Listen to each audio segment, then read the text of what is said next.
Ladies and gentlemen, I am Sam the SLB, and alongside me today is the man behind the Twitter, the other half of this operation, Vince McMahon's voice of reason, the Nostradamus of professional wrestling, Scott. We are coming to you from above the ring, Ship It Studios' premier wrestling podcast, covering all things from AEW to WWE worldwide on Monday morning, Turner time. Scott, how are we doing this week? Sam, it's almost Vegas time. So as you can tell, I am hyped the fuck up. We are so hyped. As you can see, this is a very serious moment. I have no glasses on today. If you're watching this on YouTube, very serious episode. If you guys already do so, please make sure you follow Scott's Raw Review, NXT Narrative, and SmackDown Study that drop on Tuesdays, Wednesdays, and Saturdays, respectively. We'll go through the quick calendar. Boys and girls, ladies and gentlemen, this week, the 28th, the 28th, Stardom has its Stardom Flash and Champions event. Also on the 28th, we're going to keep in mind, GCW will have its Downward Spiral event. We will be there for our first GCW event. We are looking forward to it. Following day, ladies and gentlemen, Double or Nothing 2022. This card is looking to be a banger. Scott and I, keep an eye out for us. Well, more for Scott because you're not going to see me. It's a height thing. So, wild card, we'll talk about that in a minute. June 4th, WWE NXT In Your House. On the 5th, see, we're bringing back the NXT WWE back-to-back pay-per-view here. Mm-hmm. Hell in a Cell on the 5th. On the 11th, NWA's Always Ready. On the 12th, New Japan Pro Wrestling's Dominion at Osaka Joe Hall, followed by Cyber Fight Festival. AAA has a Triple Mania in Tijuana. The 19th, Impact's Slammiversary. The 23rd, MLW's Battle Riot 4. Last but not least, on the 26th, AEW returns with New Japan Pro Wrestling for the Forbidden Door. The hype doesn't end when we leave Vegas, folks. No. The hype only gets crazier with that pay-per-view.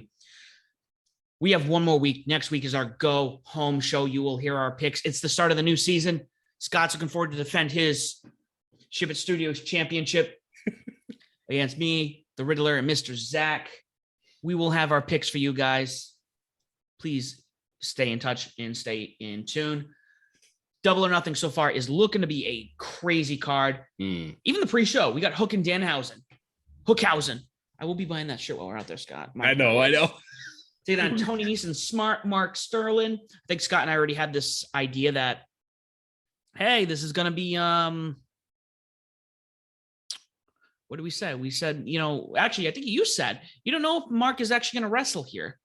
So that's true, because injury. Yeah, exactly. He's technically injured, so this could be a 2-on-1 thing, or actually it might just be him versus Hook, and Danhausen just kind of sits there and tries to shoot curses off. So who knows? Yes. I was going to go through the rest of the card quickly, but I realized there's still stuff on here we have to talk about later on in the show, so we can talk about the card later. GCW's Downward Spiral, though, on the 28th. So far, we have Matt Cardona taking on Blake Christian. Tag team of Alex Colon and John Wayne Murdoch taking on Drew Parker and Rina Yamashita. Singles match, Johnny Game Changer taking on Joey Janela. That one, the moment Scott and I were looking at this before recording, that just became top of the card for me. I need to see this match. And then finally, at the moment, Mike Bailey versus Chris Bay. Keep in mind, Scott and I were just looking at this. What did you say? We're looking at, was it 8 p.m. to 2 8 p.m. Pacific to 2 a.m. And I was just like, oof, we still have to make sure that we're not jet lagged by that point, because that's going to be a long night. And then the next one, actually that same day, then we got Double or Nothing. So it's going to be a long 2 days of wrestling, but I'm so excited for it. What is that? That's Saturday. So we do have a day. I don't know about you. Well, we probably should talk about this off air, but I'm cool with sleeping in that on Friday. Right, yeah. Sleeping in, kind of playing a little catch up. But that being said, looking forward to it. Also on the calendar, Wrestling Entertainment Series, the promotion from the former Authors of Pain, was announced for their debut show, I believe, on June 4th in Nottingham. Is it the 4th? Around that time? I think so, yeah. Week. Yeah. Very quick. So they must have been working on this for a while, unless they're going with the CYN route, where they're just kind of like, we're going to end up in a fucking hall. We don't need no entrance. We're just going to. But this card looks interesting. It does. This card looks interesting. It's not even like former WWE stars. It's former strictly WWE stars, some of them. Some people who have never wrestled out of the company. That's always fascinates me. WWE former, obviously Adam Shear, part of CYN. Taking on MMA and kickboxing legend Alistair Overeem for the WES World Championship. We're already having championship matches. Right. Kind of iffy about that. Starting right off a hot, just to give all your champions and then go from there. I mean, it's good. I don't know. For me, I always like to do some type of tournament to establish a champion, but that's just because I'm obsessed with tournaments. So, well, that, and I think for me, and I think you know, if somebody comes in, oh yeah, we're just gonna put these two people against each other, give them a championship, boom. You know, with the way AEW did it, we knew we were gonna have a title. We just didn't know what it was gonna look like and when we were gonna see it. Right. When we finally saw it and they announced it was gonna be all out, and they were gonna have, I don't remember, was it like some little tournament? It was kind of like a mini tournament almost. Yeah, kind of going into it, and then it ended up being Jericho and Hangman Adam Page. It gave it some prestige, you know. Correct. Here you have two people who've never wrestled for this new company before, and they're going to come in. One of them's going to win and take the title. Boom. Co-main event: Lena Finine. I hope I pronounced that right. Nia Jax. Yep. Taking on Lana Perry, or CJ Perry, formerly as Lana, for the women's title. So already off the bat, one of these women who've never. No, that's not a lie. Nia Jax had the women's title at one point, right? Yep. Yeah. So one of the lower just interesting, you know, Legion of Pain, you know, former Authors of Pain. They're going up against Weston Blake and Steve Macklin for the tag titles. Excuse me. Killer Cross, Samurai Del Sol, forming Kalisto and Jonah in a triple threat. That one should bang.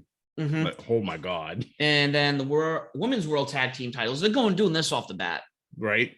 Madison Rayne and Tennille Dashwood take on Deonna Purrazzo and Chelsea Green. That sounds like that's going to. That sounds like a good one too. Yeah. So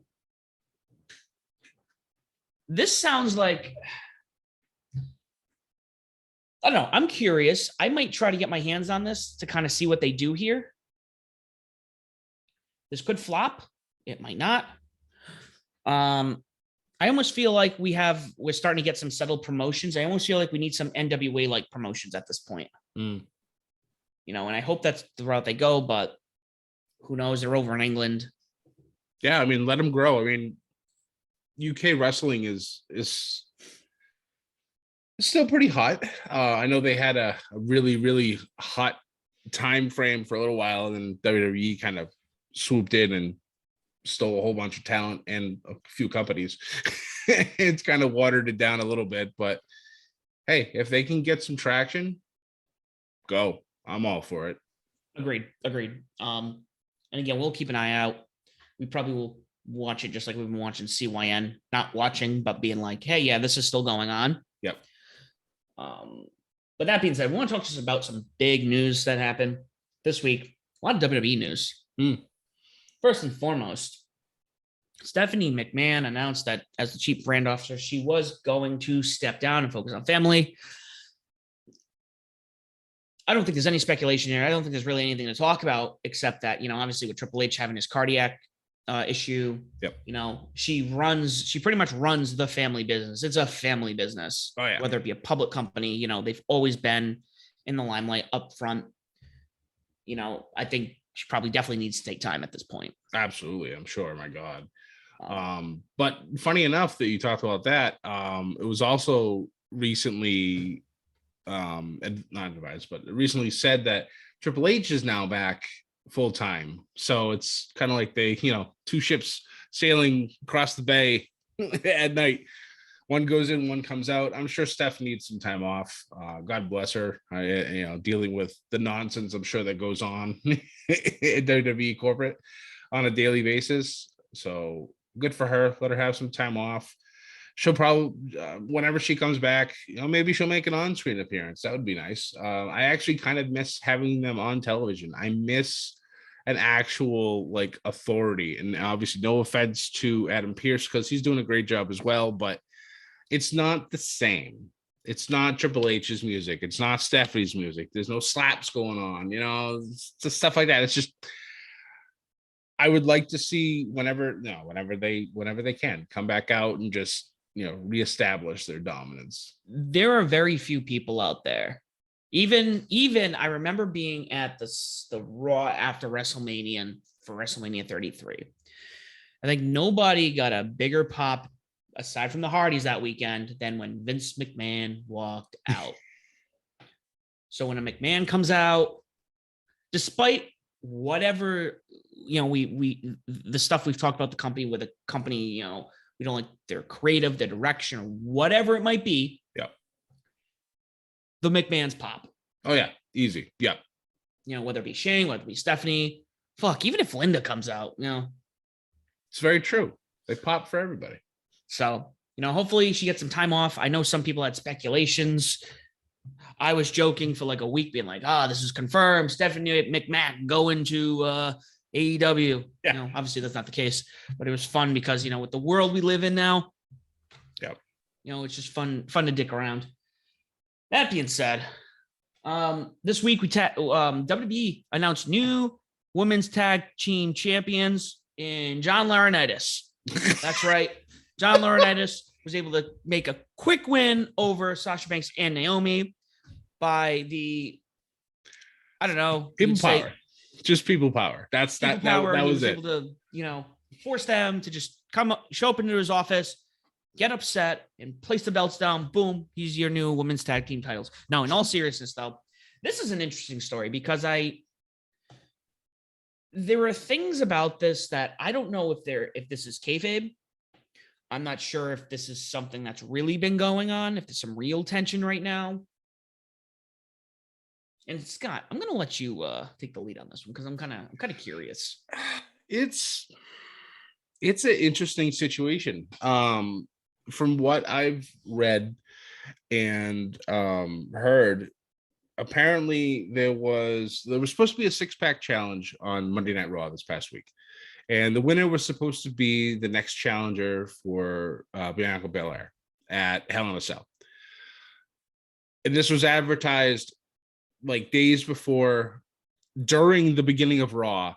And then all of a sudden there was a quick about face, and it was just going to be Becky Lynch and Asuka. So we lose 4 people. So I'm like, what's going on?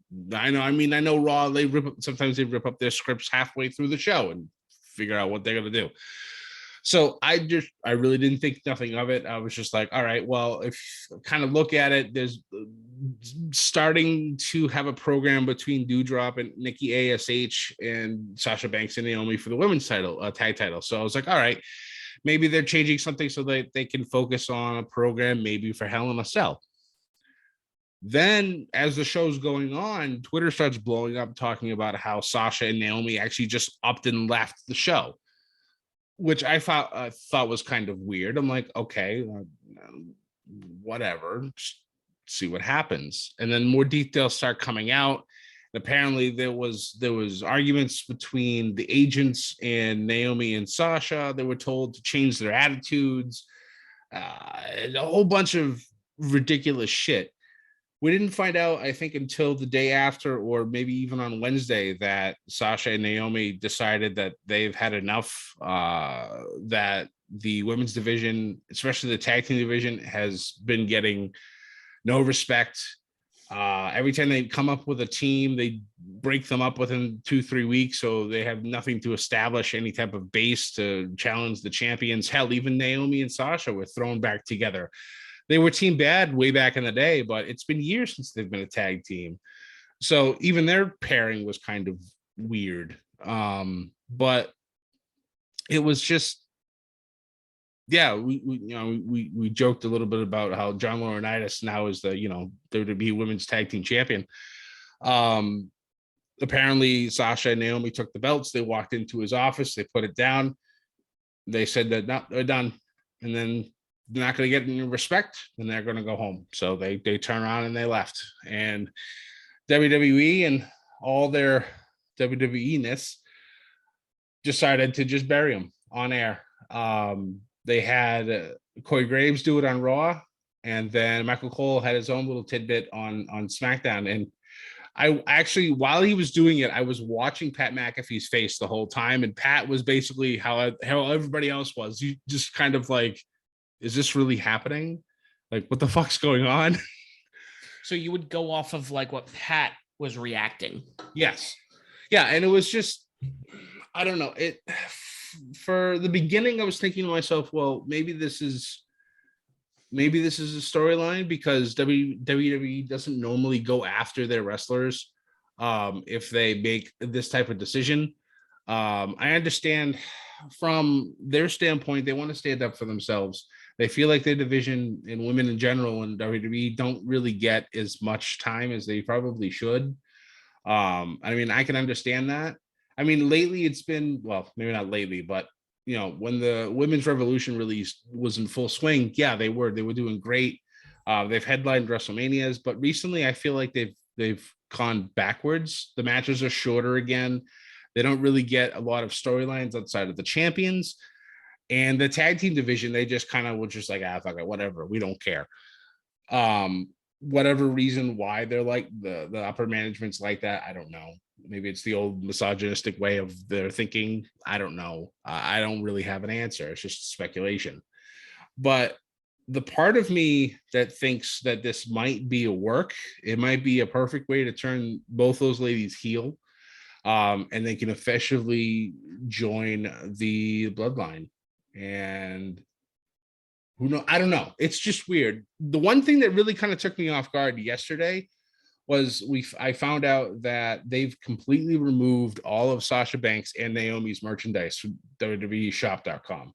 So they have officially kind of they removed Sasha from the beginning, then now and forever thing.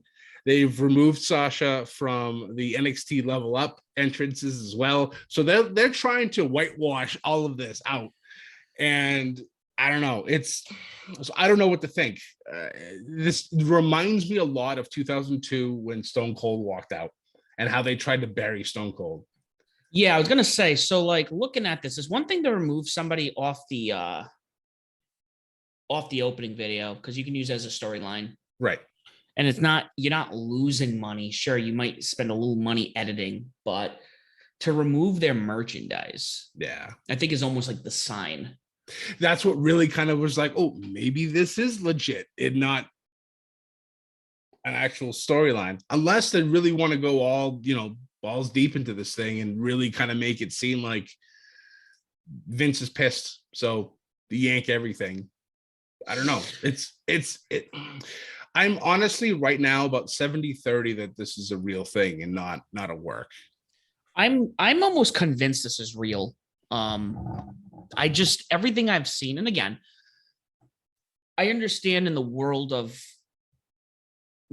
professional wrestling, when we understand how it works, some people get very creative now, where where it's like you're keeping kayfabe on like life support, where you're like, is this? Yeah. I don't know. And I'm almost leaning towards it's not, because I remember when I'll jump over to AEW quickly. When Stu Grayson got pulled, everyone was like, "What's this to work? What's going on?" And he was just like, "No, contract's up. We couldn't agree on something. Wish for the best. Blah blah blah." So I'm convinced at this point that this is not this is not a work. Yeah.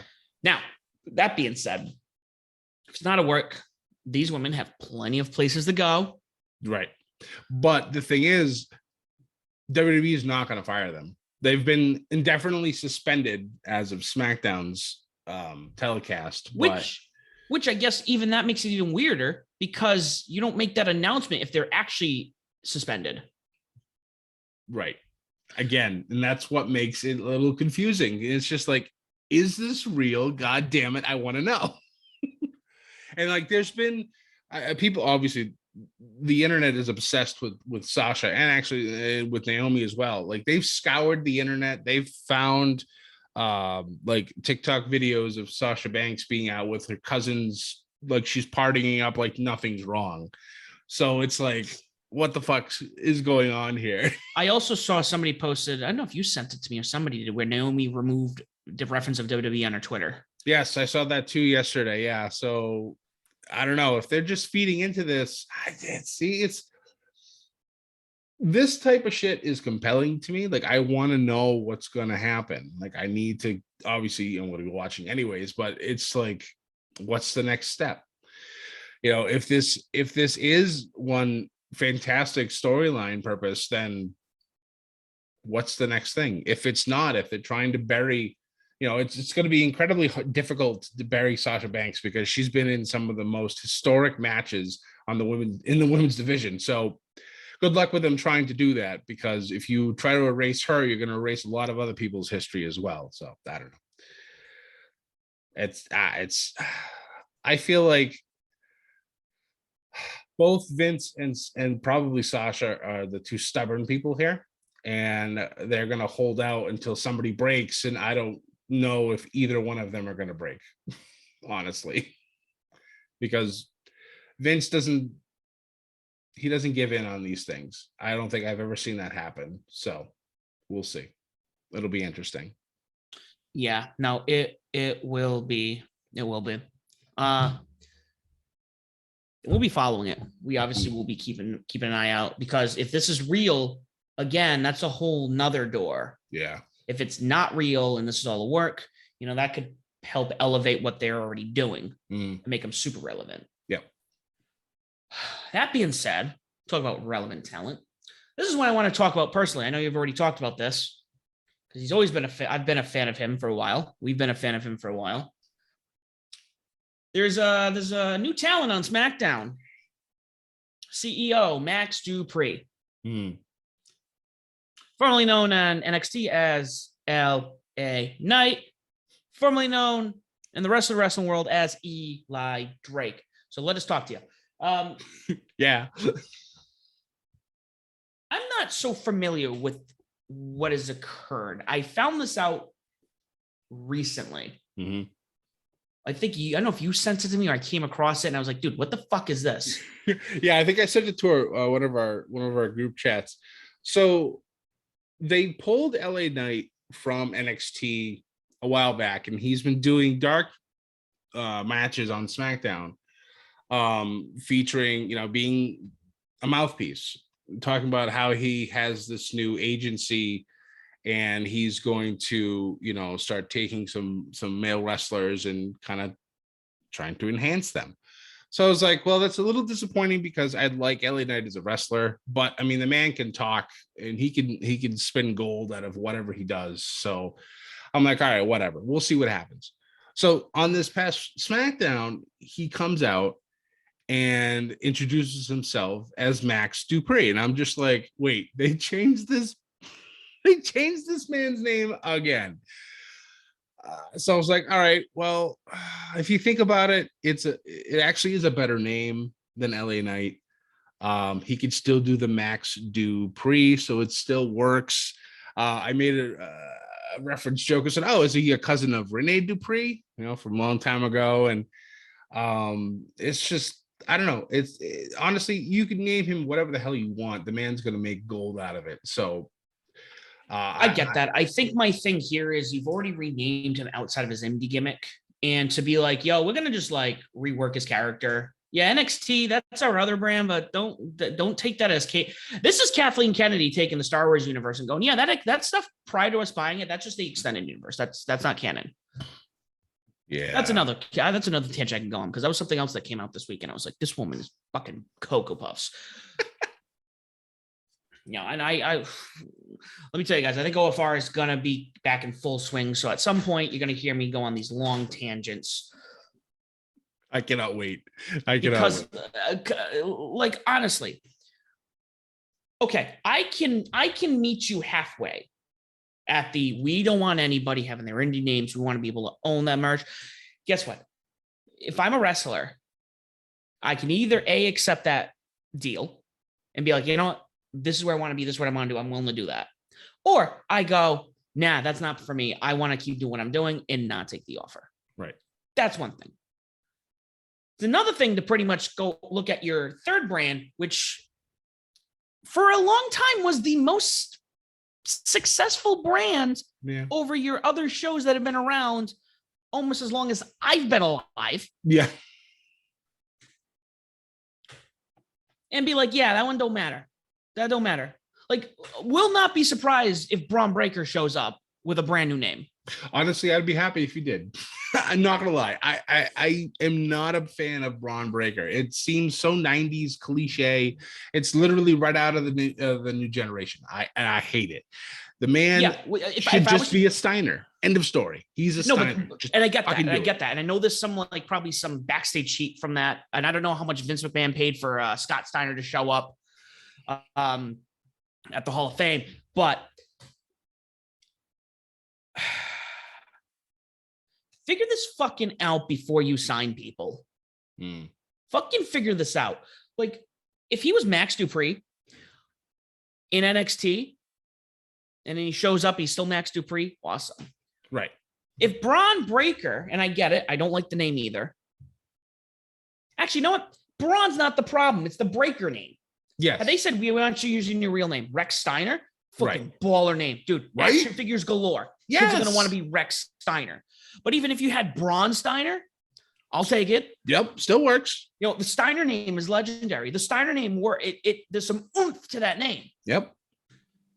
But to sit there and already give him a new name, and then like, nah, we're going to bring you to another brand and pretend like that didn't happen.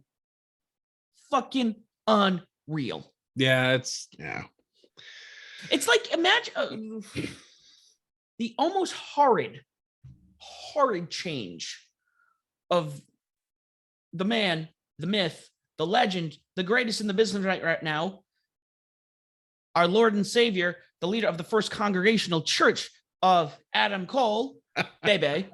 That's right. Could you imagine the fucking name change he would have gotten? They already said they wanted him to cut his hair. They wanted him to be a manager for Keith Lee. Yeah. And have a completely different name. And I was just like, oh my God, no wonder why he left. Don't get me wrong. Okay, if you're going with the manager, if you're going to go with the manager, cool. I understand the haircut. I understand, you know, you want him to be in a kind of like Max Dupree. Granted, he's already has that kind of persona. Right. So I'm not so mad about him doing the name thing is where it gets me. But Adam Cole, yeah, I get the haircut, but you're going to change his name and pretend Adam Cole never existed, especially since he was your fucking moneymaker. Yep.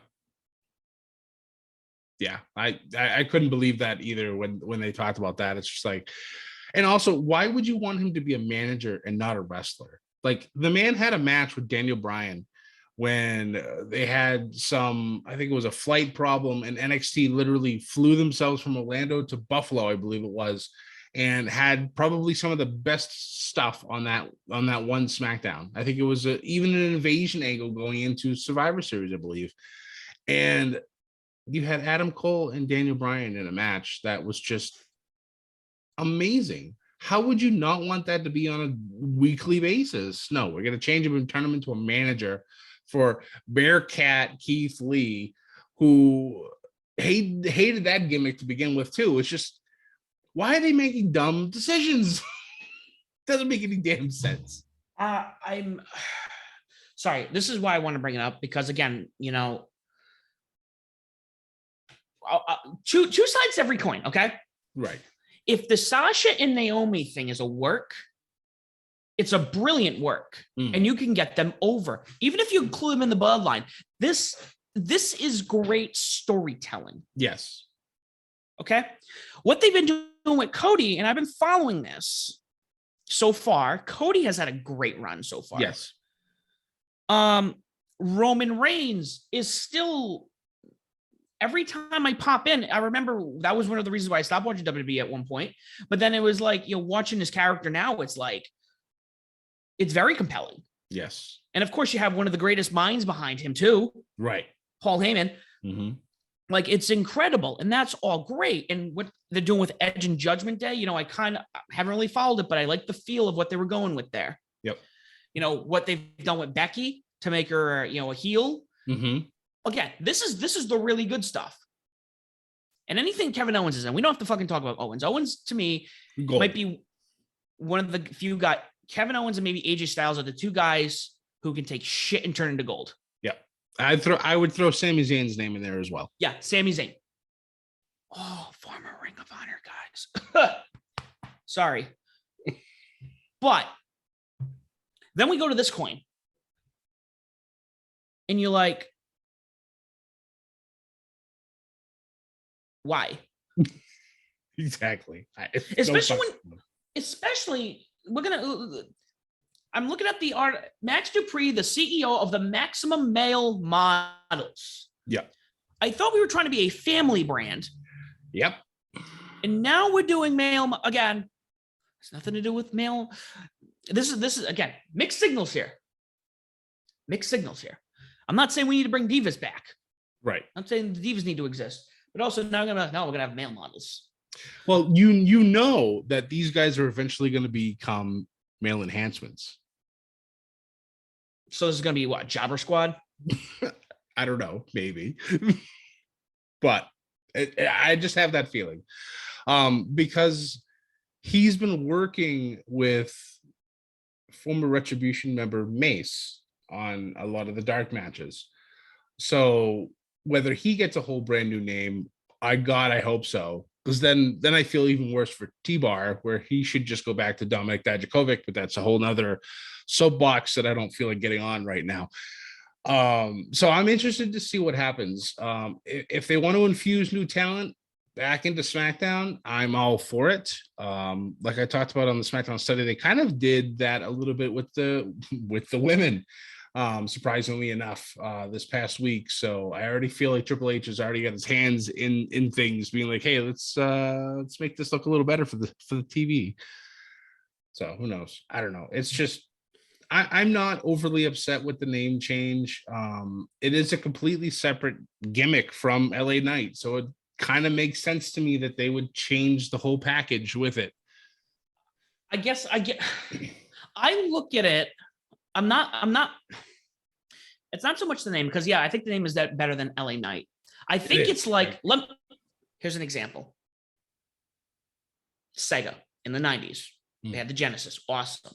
Then they give the CD, which is like, oh, okay. And then 6 months later, you get the 32X, and oh, cool, 32X. And then 6 months later, the Saturn's announced, and you're like, that's better, but fucking slow. Like, why didn't you sit down and think about this a little more? Right. It was rapid, just throwing stuff out as fast as you possibly could. Because you keep doing this, again, you're going to lose. Granted, there's a lot of people who are just WWE through and through, and that's fine. That's what they like. For me, though, it's a little frustrating. It's a little nauseating. No, I agree. Especially with, you're so used to somebody being as someone, and then all of a sudden you just change complete, you go 180 and change the names and change the whole gimmick. I mean, honestly, though, this kind of puts him in a direction, because I felt like in NXT, LA Knight didn't really have a direction. They had that one really good storyline with Cameron Grimes when it came to Ted DiBiase. But after that, he really didn't have much. For me, LA Knight, Eli Drake was at that time their biggest signing, their big signing. Oh, I agree. That was the gimmick I got from him. He was the next big name, because he was the big name that they had signed. Yeah. But I'm willing to see what happens here. Hopefully it's not something that they release him in like 6 months. Well, I mean, if he does, then oh my God, Eli Drake comes back, and then we get MJF Eli Drake promos. Oh my God. This is another thing we want to talk about. I don't even know if it's worth talking about, but I want to touch base on that. Supposedly, we want to talk about Works, where supposedly MJF is like upset with his contract. Mm-hmm. I think it's super early for him to be saying he's upset. I know, he's got 2 years to go. I'm almost convinced. Okay. I want to say it's like 50-50. Like, I've seen things where he's not getting paid what he should be. Right. He wants a little more money. But I also see his point where, he's definitely trying to work to make himself more valuable when his contract comes up. Right. So, realistically speaking, he knows his value. He has a lot of value. Oh, yes. We don't want him going to WWE, but we see what he's doing. He's pumping up his numbers. Right. Where when 2024 comes around, Tony kind of look at him and go, yeah, you know what? You are worth what Kenny Omega, Bryan Danielson, what these guys signed for. Yep. It's like a sports player in their contract season. he's doing it for 2 years, but he wants to do the best he can. So that way, when it comes around to contract negotiations, he can be like, hey, look at all this shit that I did in the past year and a half. Where's my money? Yeah. And I think if he does go to WWE, hypothetically, I think he needs to pull the strings that Cody did. Yes. And I wouldn't say that about anybody, many people. But due to what he can do, anything less than what he does now in WWE is a waste. Oh, I agree. Hands down. I feel like that's exactly what would happen because he can't be MJF 100% in WWE. They won't let him. It's not going to be possible. This is some of the shit that he says. And I mean, I'm an old man when it comes to wrestling stuff, and it takes me back. And I'm like, shit, you can't say that shit on air anymore. But MJF does it. Yeah. So I don't know. I think this is all interesting stuff that, the dynamic of the world right now. Actually, to kind of go off of this, Jonathan Gresham had to drop the Progress World title this week. I think there's gonna be a tournament, because they knew Scott wanted for tournaments. So they like, hey, John, you need you to drop it. Scott needs another tournament in his life. He doesn't have enough to do. Right, of course. But it sounds like he dropped it. I think there was some stipulation. If like he got disqualified in his last match, he would get stripped of the title, and that's what happened. So yeah, I mean they did it in a clever way, but it's obvious why he dropped that title. Yes, it is. Especially, I think he technically signed with AEW, somebody said, or Ring of Honor. Yeah. So now he's, a AEW signed talent working for a WWE promotion. Correct. And obviously that's not going to fly. So, this is an ECW back in, the late 90s. Right. Where you had Taz take on Mike Awesome when they were both signed to other companies. Right. Speaking about wrestling, the greatest wrestler of all time has decided that he's not done wrestling. Ric Flair is coming out of retirement at 73. He wanted to wrestle Ricky the Dragon Steamboat. I believe Ricky said no. And Ricky said no. I've seen the videos that Ric Flair's been doing with Jay Lethal, and the fact that those two are wrestling with one another, just like training wise, it's amazing. I will never forget their woo off in TNA. Easily one of the best things that ever came out of TNA. If you guys haven't seen that video, go on YouTube and look it up. It's oh my god, the promo between the two of them is just it was so good.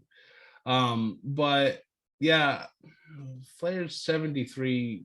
I get if he needs money, but god damn it, you don't need to wrestle anymore. Please don't. You can die in that ring. Give him some like don't like you said, I wouldn't want to see him if he can look good, sure. It's kind of like when was the Rock and Roll Express won the NWA titles a couple of years back. Yes. Yep. It wasn't a long reign, but it was kind of like one of those. They wrestle. I mean, they still look pretty decent for their age. I know one of them retired.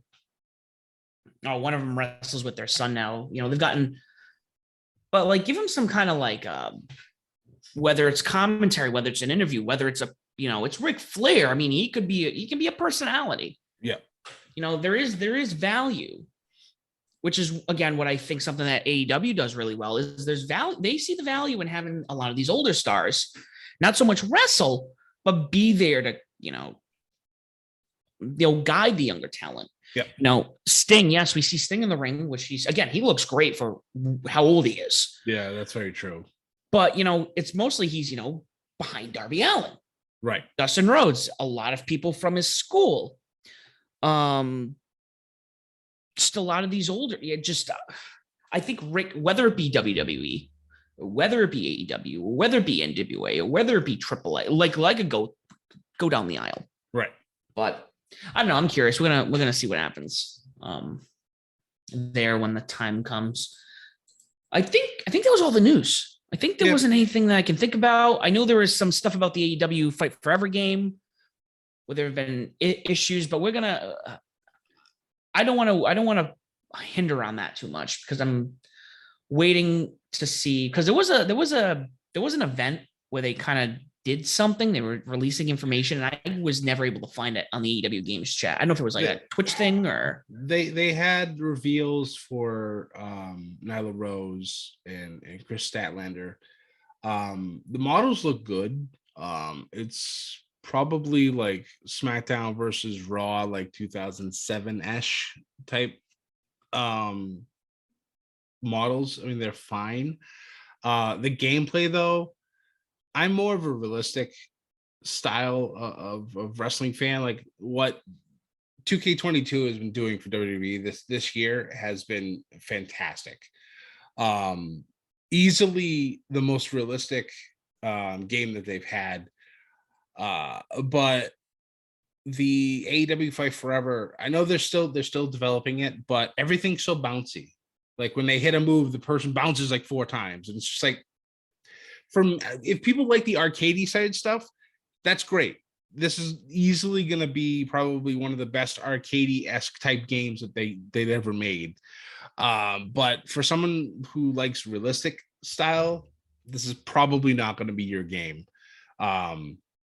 You might just want to own it just for the sake of owning, an AEW game. It's kind of like having that TNA game that was way back in the day.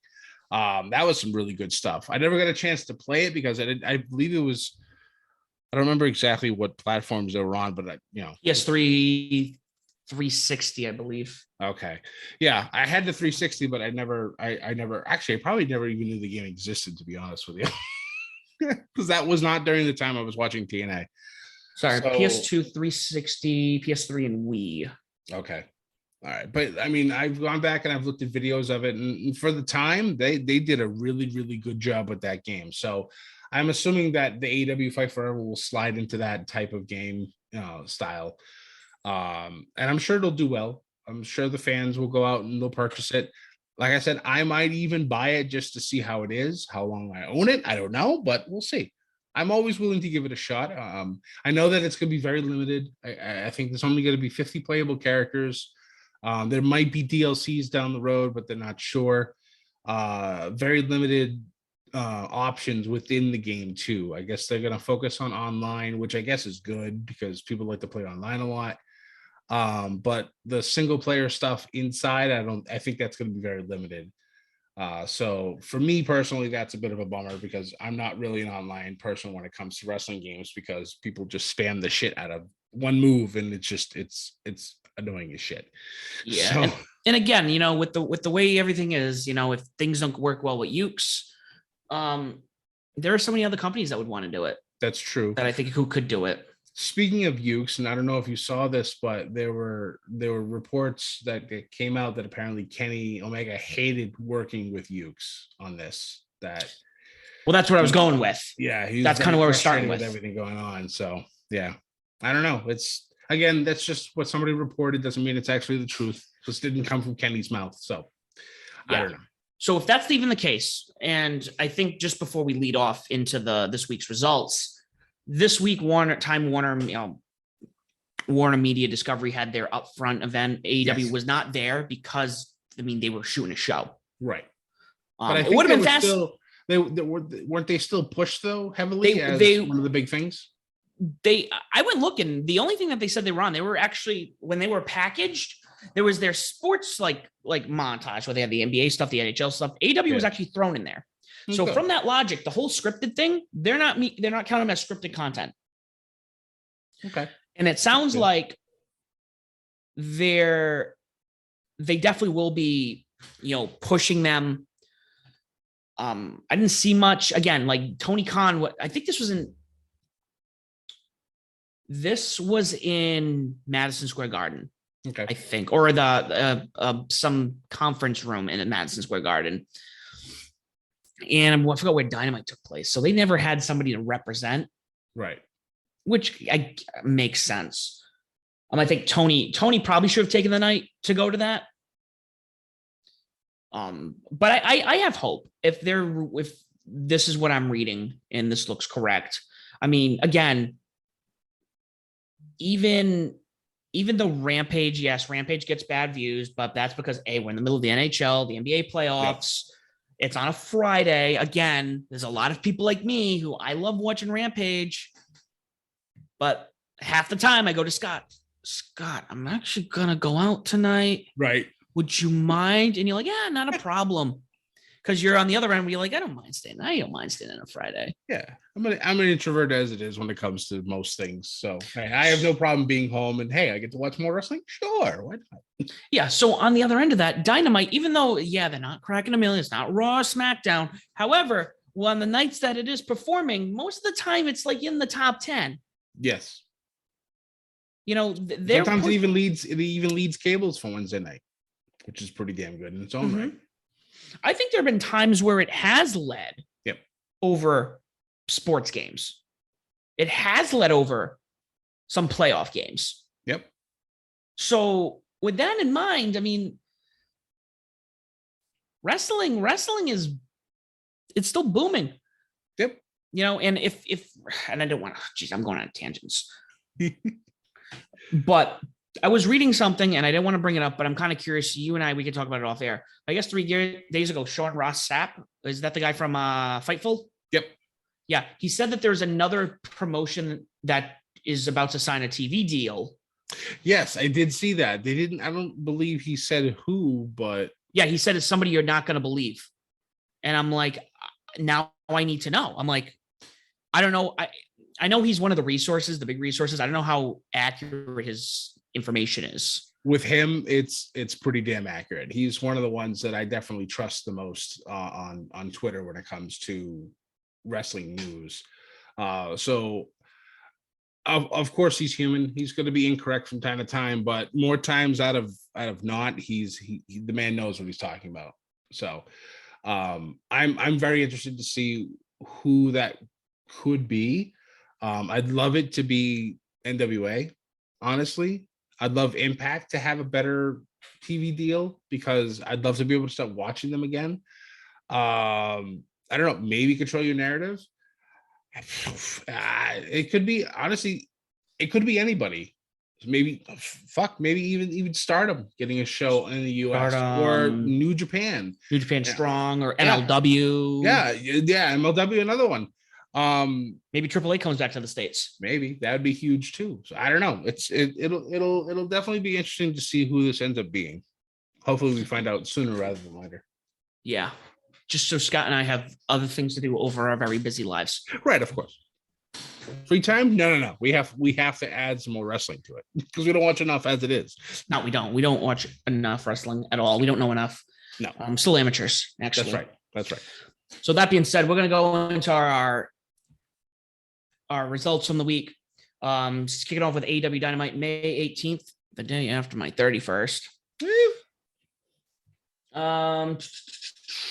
Kicking it off, we had, I believe, Samoa Joe taking on the Joker, which happened to be Johnny Elite. John Morrison. This was exciting. I did not expect John Morrison to come over. John Lee Elite, Johnny Nitro, Johnny, whatever you want to call him. There were a couple small things in the match I think we both noticed, but it wasn't like dire. I think there was a splash that didn't hit correctly, but it was good. Samoa Joe moved forward, which is not what I thought would happen when you debut somebody like this. Yeah. So it kind of makes you wonder if this was maybe just a one-off, or if he's, I don't know, because I don't remember seeing like a Johnny Elite is Elite. I didn't see one of those pictures. So maybe this was just a one-off thing. We'll find out. I don't know. Maybe he'll show up in Vegas. I think that'd be really cool. And that kind of leads into who possibly could be the female Joker. And I know you and I had an idea of who that might be. We were wrong, but still. It was worth the guess. Yes, it was. Following that, first of all, match of the week. Match of the week for me, hands down. Hangman Page taking on Konosuke Takeshita. This match, okay, I liked him in the last match. This one slapped. Yes. This could have been the main event of a pay-per-view. It was so good. Crowd ate it up. I think you said you were feeling like some old school Kenny vibes. Yes. Yep. Like this had New Japan written all over it. They need to fucking sign this kid. Right. Like, he's not a nobody. This kid is a star. Even Kenny was talking about it too. He's like, hey, I might be out with injuries, but at least somebody from DDT Wrestling is out there kicking your ass. I was like, yes. Kenny from the sidelines being real loud. I like it. Despite what people say about DDT Pro and exposing the business, you know, some of those guys got to get really fucking creative. Yep. When you're wrestling either nobody or you're wrestling sex dolls or whatever you're doing. You got to get creative and you got to make it look good. Yep. And the fact that you make nothing look good and then come here and look like fucking Okada. Yep. This kid needs to stay in the fucking limelight. I agree. 100%.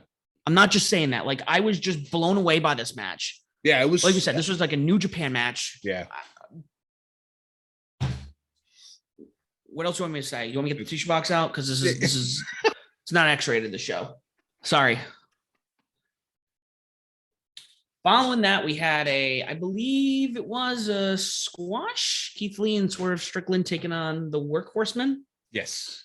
With obviously our boys, Lee and Strickland getting the win, which led to what Scott was probably more excited about than anything about the pay-per-view coming up. Getting ourselves a triple threat tag team match for the titles.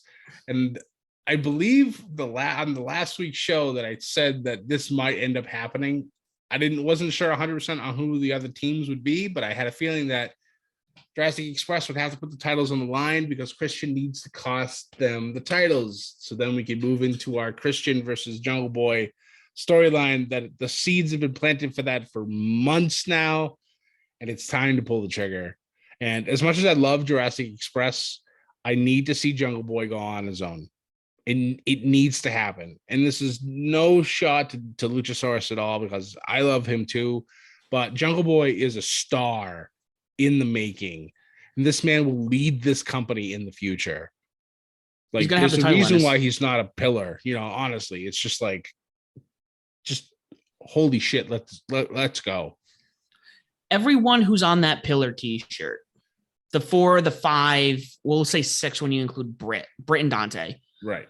Every single one of those people are going to hold this fucking belt at one point or another. Yep. Promise you that. Speaking about pillars, we're going to talk about the most important pillar of all, MJF. In Wardlow with the 10 lashings. This was outstanding. Oh my God. The way Wardlow just sat there and just ate 8 of the shots from MJF was just great. I love how MJF just got so frustrated. He just kept whipping Wardlow, and Sean Spears had to grab him and go, "You only have 10." And then it was that 8th one that caught Wardlow like across the collarbone. That was the first one that made him actually double over a little bit. And I was just like, oh shit, this man takes 8 shots. Takes the 9th one, he's fine, and then MJF kicks him in the balls, which I thought was brilliant. Very like, MJF of you. He got all of that, and Wardlow just, oh my God, yeah. This is this match next week on Dynamite when he takes on Sean Spears is going to be brutal, and I can't wait for it. I love Sean Spears so much. Just everything about him is just amazing, but he's going to be fed to Wardlow. And the one thing though that kind of makes me wonder what's going on is that MJF is the special guest ref for this match. So how does Wardlow win? Part of me feels like MJF's going to get hit maybe by Sean Spears, and then Wardlow will do the pick up MJF's hand and do the 1, 2, 3. That's how I kind of feel like this is the only way Wardlow's going to win this match. But he has to win it, or else the match is not going to happen at the pay-per-view. And if we don't get MJF and Wardlow, I'm going to riot. I don't not see it happening. That's the thing. Like, this is going to be interesting. This is really going to be interesting. I don't even know. going to be a lot of fun. I love matches when you go in and you have absolutely you think you have an idea of how this is going to go, and then it's going to go somewhere completely different because that's just how they are, and it's going to be great to watch. Wait a minute, who did Wardlow give the ring to? CM Punk.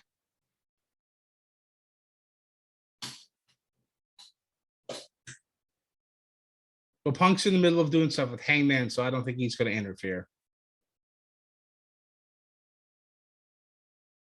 Fair.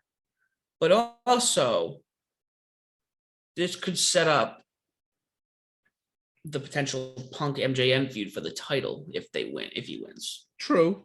That is true. I don't, there's got to be some way. We're going by, you have to be pinned. You can't leave the cage, right? I don't know, actually. If it's a traditional cage match, that's normally how it works, but I don't know if there's that stipulation or not. Honestly, that would make things even more complicated if it's only by pinfall and not by escape. Interesting. See, now it just adds a whole new wrinkle to Wednesday's show. Interesting. As long as they don't do this new, I'm gonna say it. I'm gonna say it, Scott. Sorry, guys. Was WWE bullshit with the, oh yeah, you can leave the cage by a ref who can open the door for you.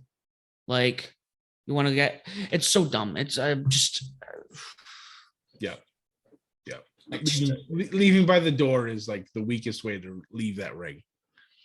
Has anyone actually left by that door? Oh yes. In recent years. Oh yes. Yeah, that's happened a lot. Pretty much every WWE cage match normally ends with somebody going out the door. But I will say most of the time they've made it very compelling. I think for, what was it? This was a while ago, but it was Jericho and I believe Kevin Owens had a steel cage match, and they had like one of the most ridiculous endings to it at all. Like they were both literally fighting with one another at the door, like half bodies are out and they're punching each other and shit like that. And then I don't remember who won, but like literally one got hit so hard he fell completely out of the ring, and that's how the match ended. So stuff like that. Like if you could do it in a compelling way, it's fine. But normally, yeah, if you're just walking out the door, it's kind of like, whatever. Okay. Well, we will makes us wish we flew in on Tuesday, right? I know, right? Oh my God.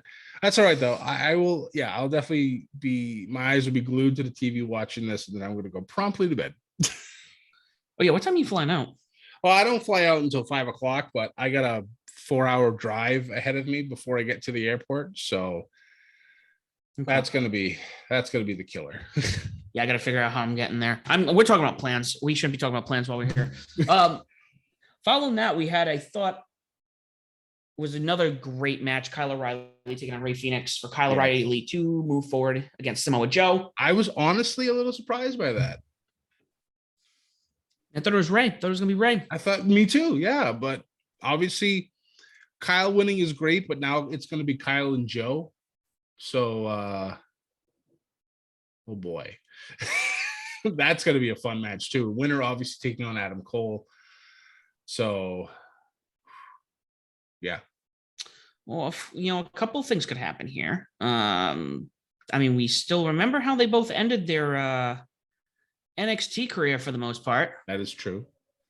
So this could be I don't want to say foreshadowing, but it could lead to a continuation if they go one-on-one. Very true.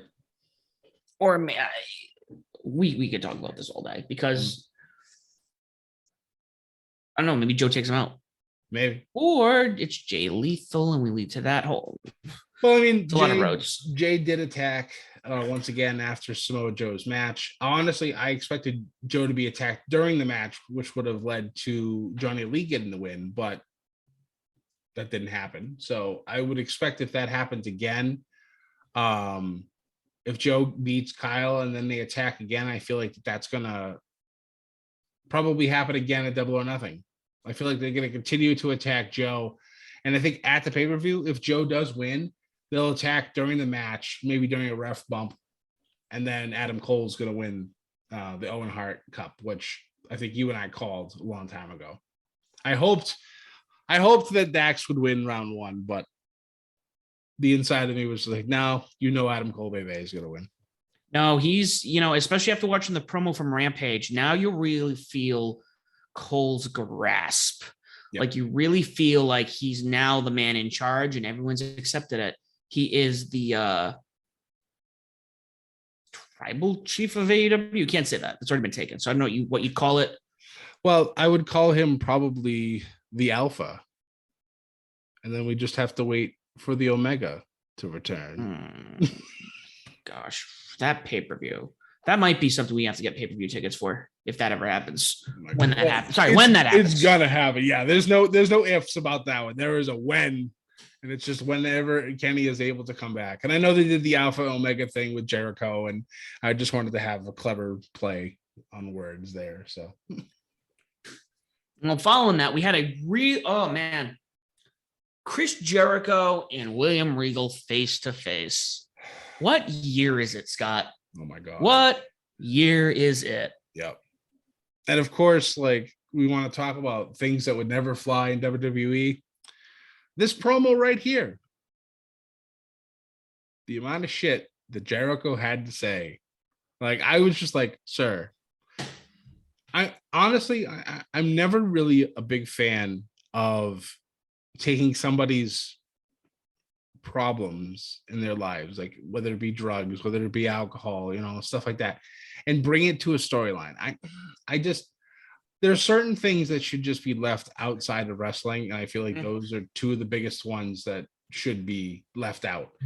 But Jericho throwing them both on, and Regal did a great job of not really taking the bait, because I feel like Regal could have eviscerated Jericho in like 5 seconds if he chose to. Yeah, well, I think, again, the difference here between this company and, the former one, I think creative and Vince McMahon, like, hey, you got real life problems. That's a good storyline. Right. I feel like here, I think this might have been more like a Jericho and Regal, obviously, beforehand. Hey, with this promo, it's going to make it personal. I want to cover this, this, and this. Are we cool with that? Yeah. And also, actually, now that you mentioned it that way, it makes sense that the Jericho Appreciation Society, who are now sports entertainers, would be bringing this up. Mm-hmm. So it makes sense. It does make sense. I still don't like it, but it does make sense. No, so I get that. If it was like anything else, if like he was really going through a current problem that he didn't want to talk about and they went with it anyways, that's something I don't like. But we got Anarchy in the Arena coming out because they're not doing Stadium Stampede. However, I think there are greater things afoot.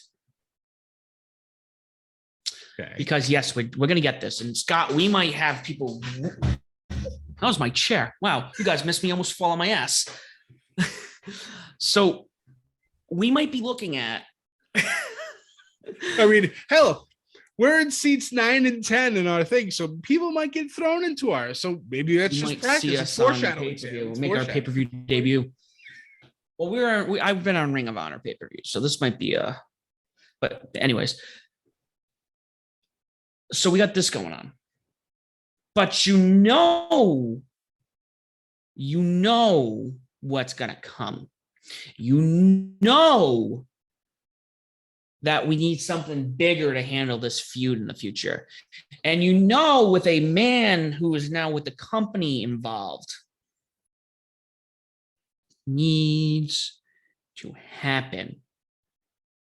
Blood and guts. I think we're going to get it. I feel like this is the first of many. Oh, probably. I've noticed conspicuous by his absence, Wheeler Yuta not being around recently. I don't know if he's doing stuff elsewhere. Oh, no, they mentioned that on the, and I did see it. He's wrestling in Japan right now for the Best of the Super Juniors. That's right. That's why he's not there. Yeah. Thank you. Because I was confused. It was like, everybody else is out. I'm like, where's Wheeler Yuta? But that's right. He's over in Japan. That makes perfect sense. Yeah. So we might not see him till the pay-per-view. Depends on when. I mean, now you got me wondering. Best of the Super Juniors.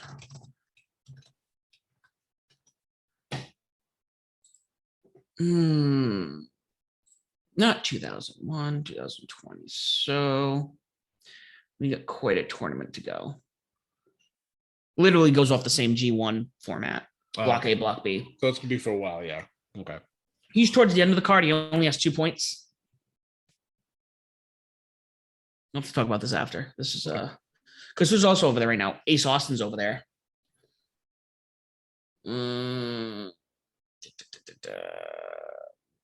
Robbie Eagles, TJP.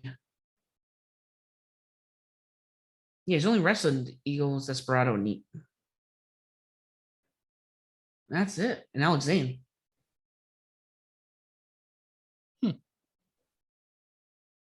Interesting. Okay. Well, yeah, I think he's supposed to be in the No, he's not.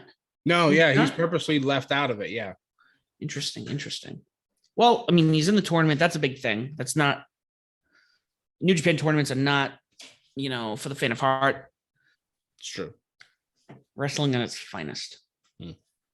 Following that, we had the women's tournament quarterfinal. Britt Baker taking on a Joker. I thought it was going to be Ty Valkyrie once, Johnny came out. Had it been Johnny Gargano, we were talking Candice LeRae. Yep. Obviously, it was neither. It was, and I don't care what anyone says. I had people texting me that they were upset.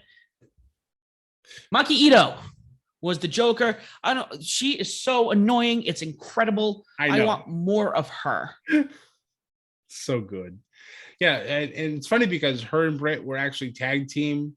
I believe it was last Double or Nothing. So they knew each other. I believe they even hugged before this match started. And yeah, because remember, she went to go do she just fell down on her back and she's laying there. And then Britt goes to do it. And I think she goes to roll her up. And I'm like, I was like, there's no way we're going to be pulling oh my gosh, she rolled her up. And then it got personal. This was a lot of fun. I don't care what you said. Yeah, I enjoyed this a lot too. And plus she's over there and Britt was smacking her head and she looked at her and started laughing. She starts doing it herself. Just a lunatic. Oh yeah. I don't think the women's division has a lot of comedic characters per se. No, I could probably, before her change, I would probably say Chris Statlander would be the only comedic-esque style wrestler, but she can go. But yeah, having Ito back, that'll be a lot of fun. I feel like I was missing something about Hook and Danhausen on this, or was that last week? This week they did a montage of the two teams working out. They did that on Rampage. Yes. Oh, that's right. That was Rampage. I'm sorry. But yeah. We got Hookhausen. We have Hookhausen. So finally, we also had the awkward interview, not really interview, but the little segment with Serena Deeb and Dustin Rhodes. I love Serena Deeb, but this mic work was a little awkward for me. I don't think she should have had the mic this long. It just, I don't know. It didn't really fly or didn't really flow well. And the fact that we've only seen Thunder Rosa on TV since she's won the title for maybe 20 minutes since she's won the title is also a travesty of justice. But yeah, I don't know. This match kind of going in with not a lot of build. So I don't know. No, I'm super excited for this match. The match itself is going to be great, but I feel like they could have done a lot more building this thing up. And I feel like they've dropped the ball in this one. So it's crazy because anytime Serena Deeb's involved, I feel like I'm getting one of the biggest deals in women's wrestling. Yeah, bar none. She's easily one of the best that they have. But she shows up for a match and then she disappears for a couple months on TV. I always feel like we need to see more of her. Right. We need to, I'm going to say it, and I don't want to segment them. I know New Japan does it, and I think it works really well. But we might need just a straight women's wrestling show.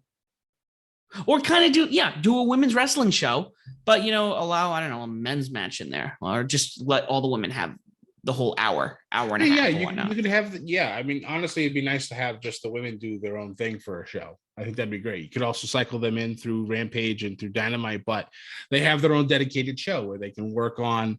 They can make the TBS title be the main show, the main title of that show, or maybe you could even throw the main champion in there from time to time. Have it be like a developmental way to grind out the women there and try to help them hone their craft and slowly move themselves up the chart.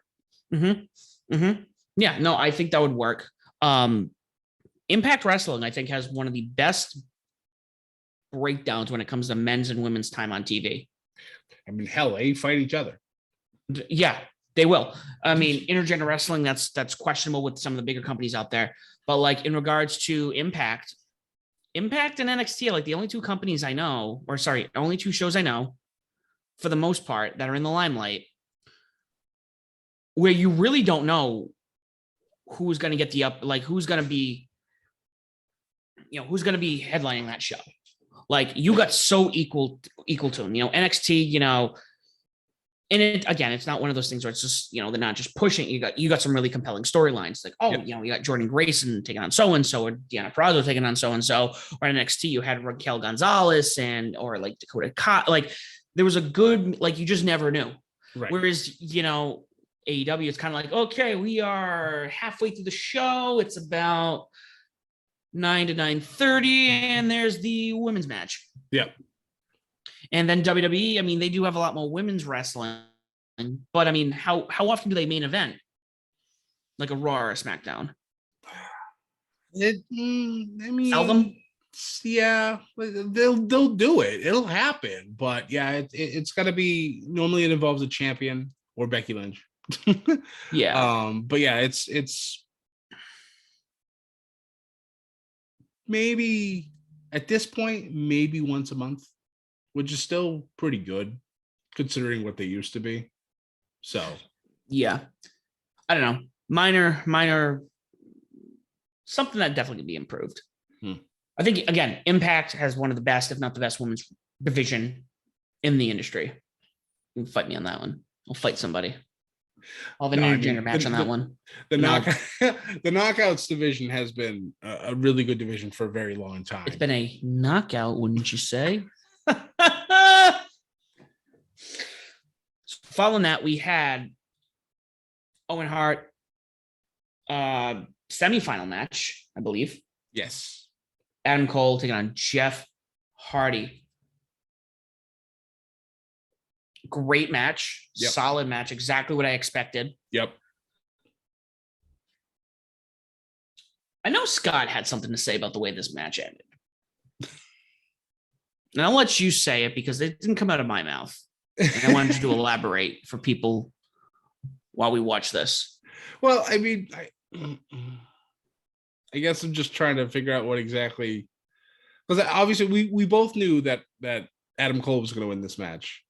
You even talked about this the week before, saying that this is the perfect way to get more momentum for Cole to go in. Oh, and he has it now. Yeah. And So the thing I was saying, because we were talking about, because the match ended almost on the hour. Oh, yes, that's true. And then it cut when there was a brawl going out. Yeah. It's very WCW of them. Yeah. I mean, I remember there's been WWE shows where they've done that, but I know exactly what you meant because it kept going and I was like, what's going on? Yep. I don't know who's back there. They need to time it a little better. Or maybe honestly, they want to go out like that. I think they do that on purpose because it makes you now want to see what happens, because it's one of those, this happened after the show type of thing. Because back in the day, WCW used to do this on the regular. It was literally almost every single week there'd be some type of brawl that would be happening in the show. And then you have Shivana go, "We're out of time," and the screen goes black. And he even did it on this episode. And I popped so hard when he said it. I'm like, oh my God, yes, it's the 90s again. Yeah, I did hear that. I was like, wow, I haven't heard that in years. Yeah. That was yeah, and I know WWE does it too. They'll have their what was it, WWE.com exclusive. Yeah, they'll have a thing after the show and stuff like that. I don't know if AEW did that for this. But normally I think they just roll right into the Rampage tapings. But they need to do that. I think that would be beneficial for them if they want to go out like that. Right. I mean, honestly, though, it's an extra treat for people who buy tickets. That's what I always looked at it when it was a WCW show. It's like, oh, good, you get to watch a brawl for another 2, 3, 4, 5 minutes after the show's gone off the air. So it's like that little extra added treat. So yeah, I'm fine with it. I think it's fun because you end on a high note.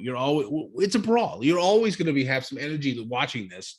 So it just makes you like, oh, what the hell happened? Who won? And they always recap it the next show. So yes. So it's a good Dynamite. We're getting there. We're close. I think this is more exciting because we're going. I know. I'm just like, and again, Forbidden Doors a month after. Less than a month after, and we know this pay-per-view is going to line up some. Again, Scott has 911 on speed dial. If anybody comes out that I'm going to lose my mind over, you just need a coin drop. That's all we need. I'll just call the ambulance. It's coming, Scott. That being said, on top of all of this going on, Scott, we cannot ignore, and Steven, this is for you. We're on the road to Slammiversary as well. Yes, sir.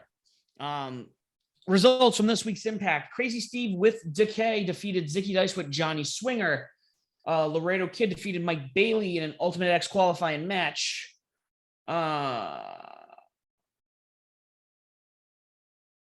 They had an interview with Ace Austin over in Japan for the Super Juniors tournament. Nice.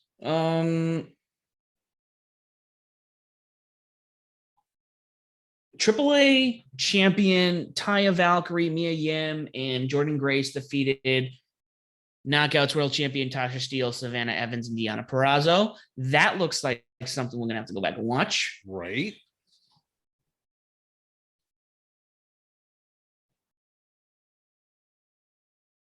The Good Brothers defeated the OGK, Matt Taven, and Mike Bennett. Masha Slimovich defeated Shauna Reed. And then Impact World Tag Team Champions, the Briscoes, defeated Violent by Design. Oh, yeah, they're Impact champions, aren't they? I forgot about that. Yeah, Impact Tag Champs. They won that at their last pay-per-view. Yeah, so it's funny. I might have to throw this on this week because I'm super curious. I do DVR Impact still, so I'm gonna have to watch this. I'm kind of curious going into Slammiversary. I should. I mean, I got my computer. I have play shit all the time when I'm working. I don't see why not. Work from home. Benefits, my friend. I like the fact that Eric Young and Josh Alexander are having a Impact World title match at Slammiversary. I love to see EY back in the title hunt. So, I want to watch this. But hey, this was when GCW was going to be in Providence, which I still also won't be able to be at. Because you're at a wedding. And I'll be at a wedding, yeah. It's wedding season. So Slammiversary is happening at the Nashville Fairgrounds. Nice. The Asylum. So is this an inside venue? No, there's a sports arena there. Okay. Yeah. Yep. Yeah, Josh Alexander and Eric Young for the Impact title. Ace Austin, Kenny King, Mike Bailey, Trey Miguel, Alex Shelley, and 2 more contestants for the X Division title. Tasha Steele, Chelsea Green, Deonna Purrazzo, Jordan Grace, and Mia Yim for the Impact's Knockouts title. So pretty good card already. Mm-hmm. And I think Gail Kim came out and announced the first ever Queen of the Mountain. Very nice. Is that a tournament match? Here's some homework for you, Sam. With TNA, they had a match called the King of the Mountain Tournament. I highly suggest you go and look this up. This could be amazing or a complete shit show. So I'm excited to see what happens. Yes, I will do that. And also on top of that, another Sean Ross Sapp thing I just saw. I guess rumor has it that they might be bringing back the 6-sided ring. Well, I saw a rumor. I saw this yesterday. Yeah. One of the accounts out there in wrestling Twitter had made this announcement. Like they had no sources. They just said it was happening. And a bunch of people from the wrestling journalism came out and said that this was false. So including SRS. So I'm interested to see what happens.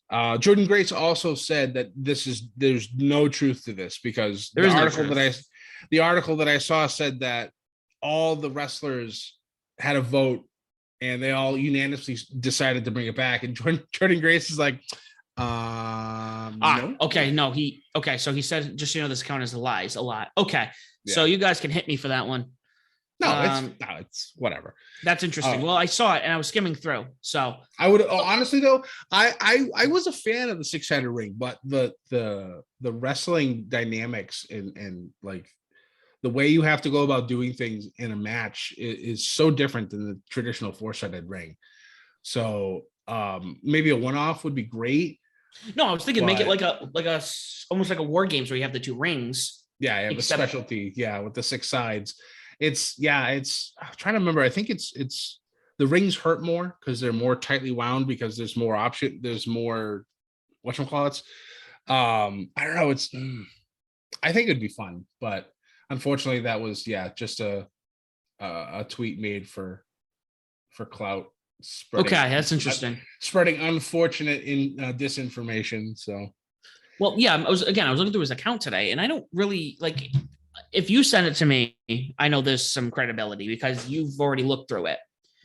And then looking through his, I'm like, he has a lot of ifs, ands, or buts, and I'm like, well, I mean, he gets information from his sources, and sometimes the sources are wrong. It happens, or things change, or when he first announced the information, out to his fans through his Patreon account.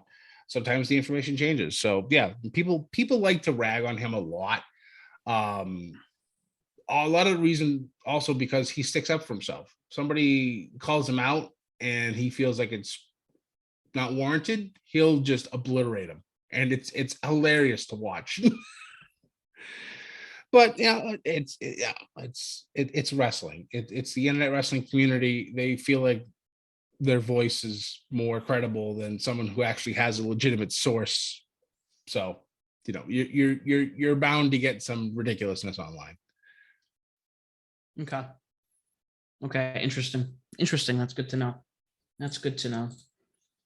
Well, we're going to go with what happened on Friday on Rampage. This was a loaded Rampage. It was. They keep loading these cards. I look at this and I'm like, this is a 1 hour show? Yeah. It's like, how can they fit 400 matches into a 1 hour show? Here it goes. And they don't feel short. No, that's the thing. Like, I'm used to, I think in the beginning they had 3 matches. I'm like, oh, this is pretty cool. Now they've got like 4 or 5 with interview segments in between. It's just like, Jesus. But I like the way they do things. They cut out entrances for some of them, especially the opening match. I've actually really enjoyed that. They don't need to have entrances. That saves 3-4 minutes right there. Boom. You have the match. The match can go a little longer. So when they do their tapings, it works out real well because they can edit and do whatever. Like, this could be an hour and a half long and they edit it into an hour. Well, it's the live shows that are interesting. Yeah, and this is actually interesting because we're going to talk about that, editing it down. Because something happened on the show which I was waiting for. We'll get to it. It was in the main event. So, opening match, House of Black taking on Evil Uno 10 and Fuego del Sol, with House of Black getting the win. Mm-hmm. This was a good opener, good solid opener, with Evil Uno getting the pin, and then Death Triangle coming out with the tombstone at the end. Yep, with Double or Nothing, and that solidified that trios match, which is going to be ridiculous, and I can't wait. Next up was Sean Spears taking on Big Damo, which was a Killian Dane. Killian Dane making his debut in AEW. Like, I was super excited for this. But I also, like I talked before, I love, this is where Sean Spears quote tweeted us when I sense of gal. I love Sean Spears' entrance. I don't know what it is about it. It's just, it makes him feel like such a big deal.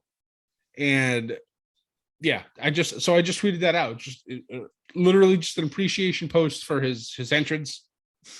And the man quote tweets us, and I was just like, I love this. Thank you. The other interesting thing about, so I don't know about you. So I know for a while he's kind of, I don't want to say the jobber of the Pinnacle, but he was always kind of like the more goofy, you know.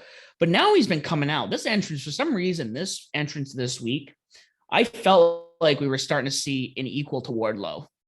Yeah, that's what they're trying to build him as, the giant killer, because he's beaten, you know, massive men the last couple of, you know, wrestling matches that he's had on television. So I like what they're doing. They're trying to pump him up, but part of me feels like, as much as I love Sean Spears, Wardlow's going to just demolish him in this cage. And I mean, it just has to happen because we need to have Wardlow and MJF. It's really the last match that needs to be announced. Correct. Well, following that, we had Chris Statlander taking on Red Velvet.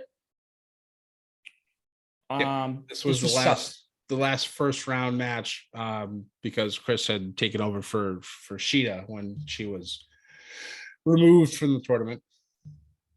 This was interesting with Anna Jay coming out at the end after who got the win there? It was Statlander. Statlander got the win. They came out, kicked her. Yeah. Then Anna Jay came out.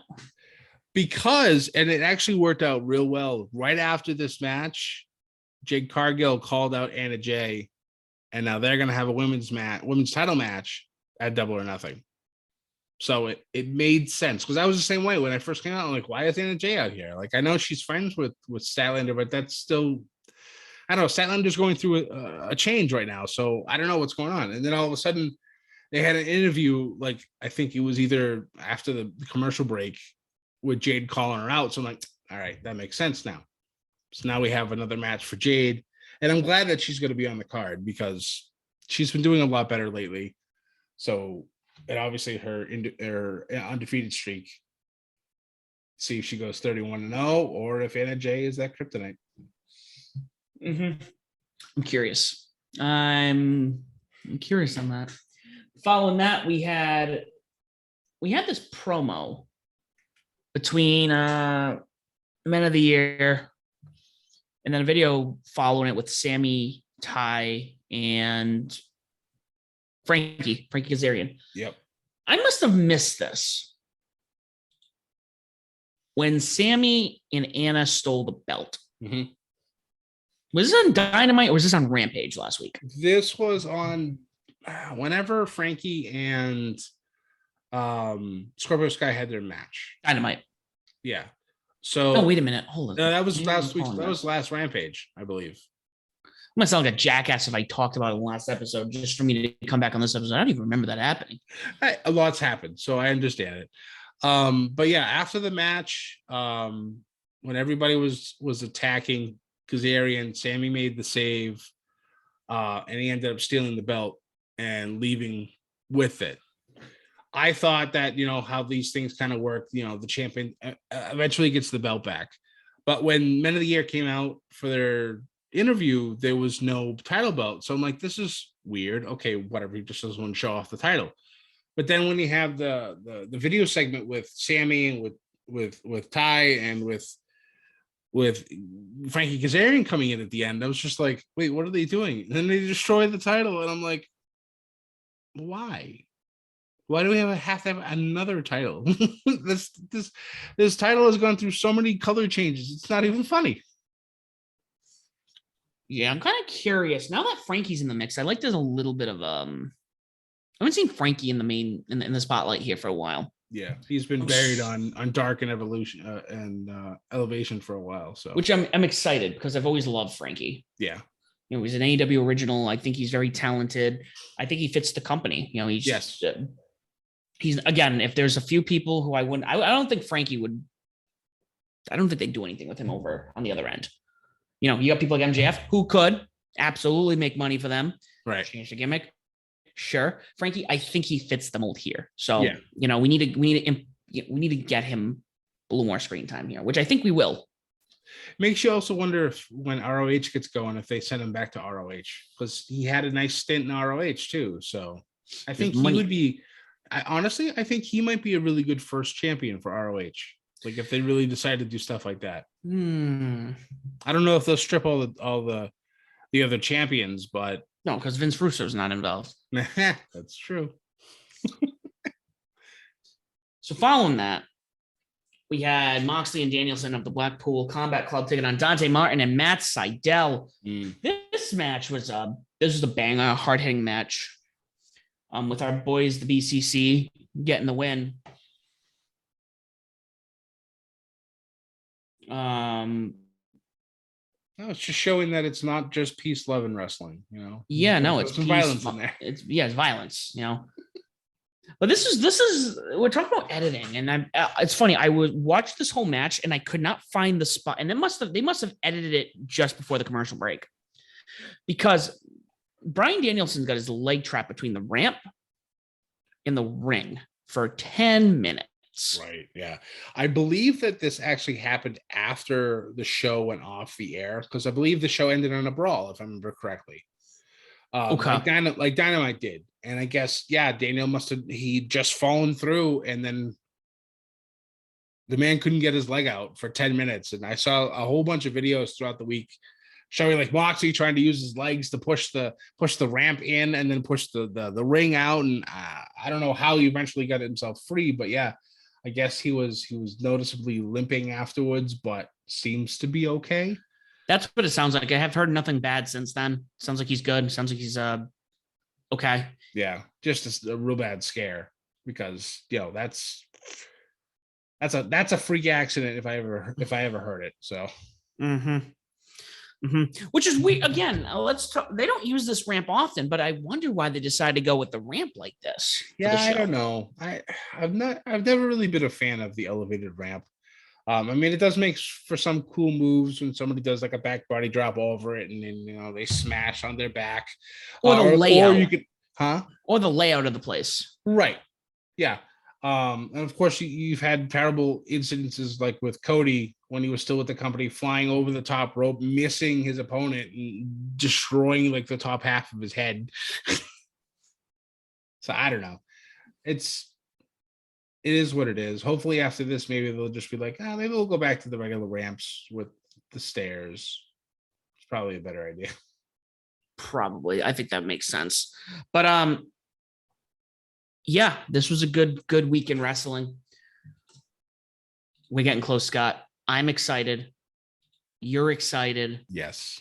Double or nothing, guys. As of this moment, don't forget, we are going to be doing our go home show next week. Probably Friday. Probably drop it on Saturday for you guys. Go through the card again quickly. Hook and Danhausen taking on Tony Nese and Smart, Mark Sterling, Jade Cargill taking on Anna Jay for the TBS title. Kyle O'Reilly or Samoa Joe is going to take on Adam Cole for the men's Owen Hart Cup final. Tony Storm or Dr. Britt taking on Ruby Soho or Chris Hanglander in the women's Owen Hart Cup tournament final. Thunder Rosa and Serena Deeb for the AW Women's World title. Jurassic Express, Team Taz, Ian Keith Lee and Swerve Strickland three-way for the AW tag titles. The Jericho Appreciation Society taking on Eddie Kingston, Santana Ortiz in the Blackpool Combat Club in an Anarchy in the Arena match. House of Black taking on Death Triangle. The Hardys and the Young Bucks. Yeah, that's official. Yep. We're getting a classic, something that hasn't happened since the day before I went to Mania 33. That's correct. So that's going to be a lot of fun. And then last but not least, Hangman Page, CM Punk for the AEW title. Looking forward to this. We're going to have some updates with the Go Home show. Guys, thank you for listening. If you don't already do so, please make sure you follow us on Twitter at Above the Ring. You can find us on Facebook, Instagram, and YouTube at Above the Ring. Do not forget to follow Ship It Studios, our podcast network that you can hear us on. We are on all streaming platforms. If there's a platform you cannot find us on, please let us know. Whatever you listen to, Spotify, Google Play, Apple Plus. I know I went to Google Play. Nobody listens to Google Play. Make sure you like, share, subscribe, leave a comment, leave a review. Tell people why Above the Ring and Ship It Studios is the podcast of your choosing and why they should listen to us as well. This has been Above the Ring. Thank you so much for listening. Do not forget to ship it And as always, do not forget to join the Bedlam.